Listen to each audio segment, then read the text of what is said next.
ಮನೆ ಅಭಿವೃದ್ಧಿ ಹೊಂದದೇ ಇರಲು ಕಾರಣಗಳು. ನಮಗೆ ಗೊತ್ತಿದ್ದು ಗೊತ್ತಿಲ್ಲದೆ ಮಾಡುವ ಕೆಲವು ತಪ್ಪುಗಳಿಂದ ಮನೆಯಲ್ಲಿ ದಾರಿದ್ರ್ಯ ವಕ್ಕರಿಸಲು ಬಹುಮುಖ್ಯ ಕಾರಣಗಳು. ಇದು ಮನೆ ಮಂದಿಯೆಲ್ಲ ತಿಳಿಯಬೇಕಾದ ಮಾಹಿತಿ. ತಪ್ಪದೆ ತಿಳಿಯಿರಿ. ನಾವು ಎಲ್ಲೇ ಹೋಗಲಿ, ಎಷ್ಟೇ ವೈಭವಯುತ ಸ್ಥಾನದಲ್ಲಿ ಕಳೆದರೂ ಅತ್ಯಂತ ಸಂತೋಷ ಮತ್ತು ನೆಮ್ಮದಿ ಸಿಗುವ ಸ್ಥಾನವೆಂದರೆ ಅದು ಮನೆಯಲ್ಲಿ ಮಾತ್ರ. ಮನೆಯಲ್ಲಿ ಆರ್ಥಿಕ ಸಮಸ್ಯೆ, ಬಡತನ, ಸಂಕಷ್ಟ, ಅನಾರೋಗ್ಯ ಕಾಡಲು ನಮ್ಮ ನಿತ್ಯದ ಬದುಕಿನಲ್ಲಿ ನಾವು ಮಾಡುವ ಕೆಲವು ತಪ್ಪುಗಳೇ ಕಾರಣ. ಎಷ್ಟೇ ಕಷ್ಟಪಟ್ಟು ದುಡಿದರೂ ಮನೆಯ ಏಳಿಗೆ ಆಗುತ್ತಿಲ್ಲ, ಅಭಿವೃದ್ಧಿ ಆಗುತ್ತಿಲ್ಲ ಎಂದು ಚಿಂತೆ ಮಾಡುತ್ತಿದ್ದೀರಾ? ಈ ವಿಷಯಗಳನ್ನು ತಿಳಿದುಕೊಳ್ಳಿ ಮತ್ತು ಈ ತಪ್ಪುಗಳನ್ನು ಯಾವತ್ತಿಗೂ ಮಾಡಲೇಬೇಡಿ. ಎಚ್ಚರ. ಹಾಗಾದರೆ ಮನೆಯಲ್ಲಿ ಯಾವ ಕೆಲಸ ಮಾಡುವುದರಿಂದ ದರಿದ್ರತನ ಬರುತ್ತದೆ? ಸ್ನೇಹಿತರೆ, ಅದಕ್ಕೂ ಮೊದಲು ನೀವು ನಿಮ್ಮ ಮನೆಯ ಏಳಿಗೆಯನ್ನು ಬಯಸುವುದಾದರೆ, ನೆಮ್ಮದಿಯ ಜೀವನ ಬಯಸುವುದಾದರೆ, ಶ್ರೀ ಮಹಾಲಕ್ಷ್ಮಿಯ ಆಶೀರ್ವಾದವು ನಿಮ್ಮ ಮೇಲೆ ಇರಬೇಕು ಎಂದು ಬಯಸಿದರೆ ಓಂ ಶ್ರೀ ಲಕ್ಷ್ಮೀ ಶ್ರೀನಿವಾಸಾಯ ನಮಃ ಎಂದು ಕಮೆಂಟ್ ಮಾಡಿ. ಪರ್ಸ್ನಲ್ಲಿ ಚಿಲ್ಲರೆ ಹಣ ಮತ್ತು ನೋಟುಗಳನ್ನು ಒಟ್ಟಿಗೆ ಇಡುವುದು, ದೇವಸ್ಥಾನದಲ್ಲಿ ದಾನ ಮಾಡದೆ ಊಟ ಮಾಡಿ ಬರುವುದು, ನಾಗರ ಪೂಜೆ ಮಾಡುವ ಪದ್ಧತಿ ಅನುಸರಿಸದಿದ್ದರೆ, ಹರಕೆ ಮಾಡಿ ನೆನಪಿದ್ದರೂ ತೀರಿಸದೆ ಮುಂದಕ್ಕಾಕುವುದು, ಮನೆಯನ್ನು ಅಶುದ್ಧವಾಗಿ ಇಡುವುದು, ವಸ್ತುಗಳನ್ನು ಸರಿಯಾಗಿ ಇಡದೆ ಅತ್ತ ಇತ್ತ ಚೆಲ್ಲುವುದು, ಹೊತ್ತು ಮುಳುಗಿ ಕತ್ತಲಾದರೂ ಮನೆಯ ದೀಪ ಹಚ್ಚದೆ ಕತ್ತಲಲ್ಲಿ ಇರುವುದು, ದೇವರ ಮುಂದೆ ದೀಪ ಹಚ್ಚದೆ ಇರುವುದು. ಹೀಗೆ ಮಾಡುವುದರಿಂದ ಮನೆಯಲ್ಲಿ ನಕಾರಾತ್ಮಕ ವಾತಾವರಣ ಉಂಟಾಗುತ್ತದೆ. ದಿನನಿತ್ಯ ಸ್ನಾನ ಮಾಡದೆ ಕೊಳಕಾಗಿ ಹಾಗೇ ಇರುವುದು, ಕೊಳಕು ಮತ್ತು ಹರಿದ ಬಟ್ಟೆಗಳನ್ನು ಧರಿಸುವುದು, ಊಟ ಮಾಡುವಾಗ ಊಟದ ತಟ್ಟೆಯನ್ನು ತೊಡೆಯ ಮೇಲೆ ಇಟ್ಟುಕೊಂಡು ಊಟ ಮಾಡುವುದು, ಅದರಲ್ಲೂ ಹೆಣ್ಣು ಮಕ್ಕಳು ತಟ್ಟೆಯನ್ನು ತೊಡೆಯ ಮೇಲೆ ಇಟ್ಟುಕೊಳ್ಳಬಾರದಂತೆ. ಇದು ಅನಾರೋಗ್ಯದ ಲಕ್ಷಣವಂತೆ. ಮನೆಯಲ್ಲಿ ನೀವು ವಾಸ್ತು ಗಿಡಗಳು ಬೆಳೆಸಿದರೆ ಆ ಗಿಡಗಳಿಗೆ ನೀರು ಹಾಕದೆ ಒಣಗಲು ಬಿಡುವುದು, ದೇವರ ಕೋಣೆಯಲ್ಲಿ ಒಂಟಿ ದೀಪ ಹಚ್ಚಬಾರದಂತೆ, ಬೆಸ ಸಂಖ್ಯೆಯ ದೀಪ ಹಚ್ಚಬಾರದು, 2 ದೀಪ ಹಚ್ಚುವುದು ಉತ್ತಮವಂತೆ. ಏಕೆಂದರೆ ಬೆಸ ಸಂಖ್ಯೆಯ ದೀಪ ಹಚ್ಚುವುದು ದರಿದ್ರವಂತೆ. ಸಂಜೆ 6 ಗಂಟೆಯ ನಂತರ ಮನೆಯಲ್ಲಿ ಕಸ ಗುಡಿಸುವುದು, ಒಂದು ವೇಳೆ ಕಸ ಗುಡಿಸಿದರೆ ಹೊರಗೆ ಹಾಕುವುದು. ಮನೆಯಲ್ಲಿ ಸದಸ್ಯರು ಮಲಗಿದಾಗಲೇ ಕಸ ಗುಡಿಸುವುದು ದರಿದ್ರತನ ತರಲಿದೆ.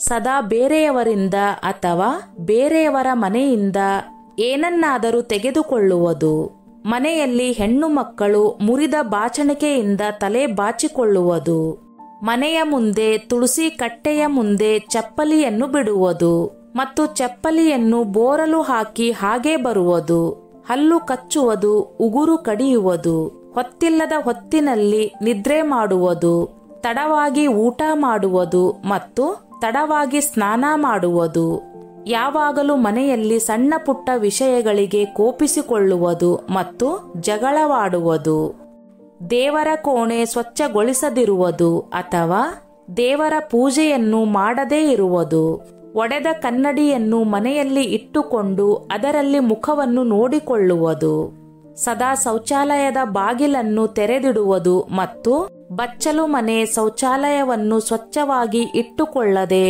ಗಬ್ಬು ವಾಸನೆ ಬರುವಂತೆ ಇಟ್ಟುಕೊಳ್ಳುವುದು, ಯಾವಾಗಲೂ ಕೈ ಕಾಲುಗಳನ್ನು ಅಲುಗಾಡಿಸುತ್ತಾ ಕುಳಿತುಕೊಳ್ಳುವುದು, ಮನೆಗೆ ಅತಿಥಿಗಳು ಬರುತ್ತಿದ್ದಾರೆ ಎಂದು ತಿಳಿದು ಬೇಜಾರು ಮಾಡಿಕೊಳ್ಳುವುದು, ಅತಿಥಿಗಳಿಗೆ ಮರ್ಯಾದೆ ಕೊಡದೇ ಇರುವುದು ಮತ್ತು ಅವರೊಂದಿಗೆ ಒರಟಾಗಿ ಮಾತನಾಡುವುದು, ಅಡುಗೆ ಮನೆಯನ್ನು ಗಲೀಜಾಗಿ ಇಟ್ಟುಕೊಳ್ಳುವುದು ಮತ್ತು ಪ್ರತಿನಿತ್ಯ ಆಹಾರವನ್ನು ವೇಸ್ಟ್ ಮಾಡುವುದು, ಹಿರಿಯರಿಗೆ ಗೌರವ ಕೊಡದೇ ಇರುವುದು, ಮನೆಯಲ್ಲಿ ಕೆಟ್ಟ ಪದಗಳನ್ನು ಬಳಸುವುದು, ಹಿರಿಯರನ್ನು ಏಕವಚನದಲ್ಲಿ ಮಾತನಾಡಿಸುವುದು, ಮಲಗಿ ಎದ್ದಾಗ ತಾಳೀಸರ ಬೆನ್ನಿಗೆ ಇದ್ದರೂ ಗಮನಿಸದೆ ಹಾಗೇ ಇರುವುದು, ಮನೆಯಲ್ಲಿ ಹಿರಿಯರ ಕಾರ್ಯ ಮಾಡದೇ ಇರುವುದು, ಮಂಗಳಾರತಿ ಮಾಡುವಾಗ ಒಂದು ಹೂವು ಜೊತೆಯಲ್ಲಿ ಇಟ್ಟು ಆರತಿ ಮಾಡದೇ ಇರುವುದು, ಹಾಲು ನೀರನ್ನು ಒಟ್ಟಿಗೆ ತರುವುದು, ಹಾಲು ಕಾಯಿಸುವ ಪಾತ್ರೆ ಶುಭ್ರವಾಗಿ ಇಟ್ಟುಕೊಳ್ಳದೇ ಇರುವುದು, ಅರಿಶಿನ ಕುಂಕುಮ ಹೂವು ಬೇಡ ಎನ್ನುವುದು, ಅದರ ಬದಲು ಮತ್ತೆ ತೆಗೆದುಕೊಳ್ಳುತ್ತೇನೆ ಎಂದು ಹೇಳಿ. ವರ್ಷಕ್ಕೊಮ್ಮೆಯಾದರೂ ನಿಮ್ಮ ಕೈಯಲ್ಲಿ ಆಗುವಂಥದ್ದು ಯಾವುದಾದರೂ ಸರಿ, ಊಟ ಬಟ್ಟೆ ಕೂಡ ದಾನ ಮಾಡದೇ ಇರುವುದು. ದೇವರ ಮನೆಯಲ್ಲಿ ಅಥವಾ ದೇವರ ಫೋಟೋ ಪಕ್ಕದಲ್ಲಿ ಪೂರ್ವಜರ ಫೋಟೋ ಅಥವಾ ಸತ್ತವರ ಫೋಟೋ ಹಾಕುವುದು. ರೊಟ್ಟಿ ಮಾಡುವ ಹಂಚನ್ನು ಬೋರಲು ಹಾಕುವುದು ಮತ್ತು ಕುಟ್ಟುವ ಕಲ್ಲನ್ನು ಬೋರಲು ಹಾಕುವುದು. ಹೆಣ್ಣು ಮಕ್ಕಳನ್ನು ಕೀಳಾಗಿ ನಡೆಸಿಕೊಳ್ಳುವ ಮನೆಯಲ್ಲಿ ಏಳಿಗೆ ಇರಲು ಸಾಧ್ಯವಿಲ್ಲ. ಇದ್ದರೂ ಖಂಡಿತವಾಗಿಯೂ ಅಲ್ಲಿ ನೆಮ್ಮದಿ ಇರುವುದಿಲ್ಲ. ತುದಿ ಮುರಿಯದೆ ಹಣ್ಣುಗಳನ್ನು ನೈವೇದ್ಯ ಮಾಡುವುದು. ದೇವರಿಗೆ ನೈವೇದ್ಯವನ್ನು ಪೇಪರ್ ಅಥವಾ ಪ್ಲಾಸ್ಟಿಕ್ ಪ್ಲೇಟ್ನಲ್ಲಿ ಇಡುವುದು. ಟವೆಲ್, ಚಿಕ್ಕ ಚಾಪೆ, ಮಣೆ ಯಾವುದೂ ಹಾಕಿಕೊಳ್ಳದೆ ನೆಲದ ಮೇಲೆ ಕುಳಿತು ಪೂಜೆ ಮಾಡುವುದು ಮತ್ತು ಊಟ ಮಾಡುವುದು. ದೇವರ ದರ್ಶನ ಪಡೆದು ದೇವಸ್ಥಾನದಿಂದ ಬೇರೆಯವರ ಮನೆಗೆ ಹೋಗುವುದು ಮತ್ತು ಮನೆಗೆ ಬಂದ ನಂತರ ಪಾದಗಳನ್ನು ತೊಳೆದುಕೊಳ್ಳುವುದು. ಮುರಿದ ಬಾಚಣಿಕೆ ರಾಹುವಿನ ತತ್ವ ಹೊಂದಿರುತ್ತದೆ. ಅದು ಬಡತನ ತರುತ್ತದೆ. ಅಂತ್ಯಕ್ರಿಯೆಯ ಮೆರವಣಿಗೆಯ ಮುಂದೆ ನಡೆಯುವುದು. ಹಸಿದವರಿಗೆ ಊಟ ಕೊಡದೆ ಕಳುಹಿಸುವುದು. ವಯಸ್ಸಾದ ವ್ಯಕ್ತಿ ಅಥವಾ ಮಗುವಿನಿಂದ ಖರೀದಿಸುವಾಗ ಅತಿಯಾಗಿ ಬೆಲೆ ಕಡಿಮೆ ಮಾಡುವುದು. ಬಾಗಿಲುಗಳ ಮೇಲೆ ಸಿಕ್ಕ ಸಿಕ್ಕ ಫೋಟೋಗಳನ್ನು ಅಂಟಿಸುವುದು. ಆಫೀಸ್ ಬ್ಯಾಗ್ ಅಥವಾ ಪರ್ಸ್ ಇಡಲು ಮನೆಯಲ್ಲಿ ನಿಗದಿತ ಸ್ಥಳ ಇಲ್ಲದೇ ಇರುವುದು. ಮನೆಯ ಒಳಗೆ ರಾತ್ರಿ ಇಡೀ ಕಸ ಅಥವಾ ಮುಸುರೆ ಇಡುವುದು.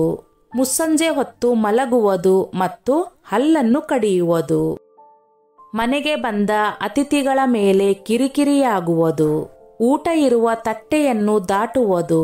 ಹೊಸ್ತಿಲ ಹೊರಗೆ ಒಂದು ಕಾಲು ಒಳಗೆ ಒಂದು ಕಾಲು ಹಾಕಿ ನಿಲ್ಲುವುದು.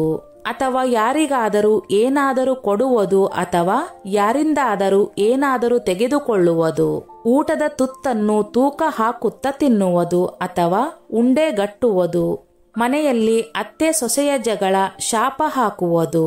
ಭೇದ ಭಾವ ಮಾಡುವ ಮನೆಯಲ್ಲಿ ಕೆಲಸವನ್ನು ಮುಂದೂಡುವ ಅಭ್ಯಾಸ.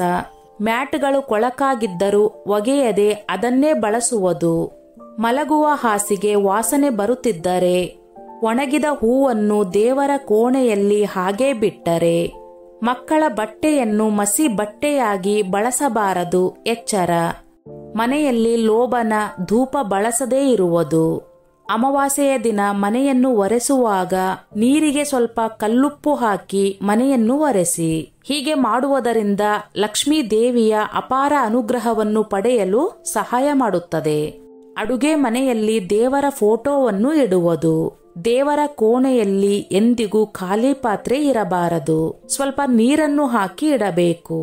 ಅಕ್ಕಿಯ ಪಾತ್ರೆಯನ್ನು ನಾವು ಎಂದಿಗೂ ಖಾಲಿ ಇಡಬಾರದು. ಇದರಿಂದ ಬಡತನ ಆವರಿಸುತ್ತದೆ. ಅದರಲ್ಲೂ ಮಂಗಳವಾರ ಹಾಗೂ ಶುಕ್ರವಾರ ಅನ್ನದ ಪಾತ್ರೆಯನ್ನು ಸಹ ರಾತ್ರಿಯಲ್ಲಿ ಖಾಲಿ ಮಾಡಬಾರದು. ಇನ್ನು ಇತ್ಯಾದಿ. ಸ್ನೇಹಿತರೆ, ಆದರೆ ಇದು ಬಹಳ ಮುಖ್ಯವಾದವು. ಮನೆಯೆಂದರೆ ಅದು ಸ್ವರ್ಗ. ಅದನ್ನು ಮಂದಿರ ಮಾಡುವುದು ಪ್ರತಿಯೊಬ್ಬರ ಕೈಯಲ್ಲಿದೆ.